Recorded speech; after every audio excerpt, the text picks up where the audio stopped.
দেখুন, এটি হলো থাইল্যান্ডের বিখ্যাত ডাবের আইসক্রিম। ডাবের ভেতরে যে মালাইটা আছে ওটিকে ভালো করে কুঁড়ে আইসক্রিমের সাথে প্রথমে ভালো করে মিক্স করে হাতে দিয়ে দেবে। এবার আমরা কি করব, এখানে যত রকমের ফল মাকড় আছে সব একটু একটু করে দিয়ে সাজাবো, তারপরে খাবো। দেখুন, প্রথমে একটু আম নেওয়া হলো, তারপরে একটু কলা, বেদানা, চিয়া সিড, ওরকম প্রচুর জিনিস আছে, সব একটু একটু করে নিতে হবে। আবার দেখুন, ডাবের জলটাও গ্লাসে করে দিয়ে দিল।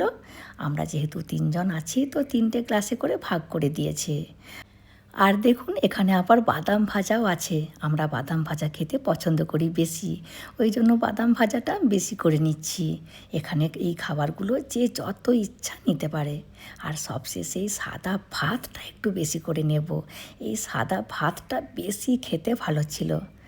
আর এই একটি ডাবের আইসক্রিমে 250 টাকা দাম নিল।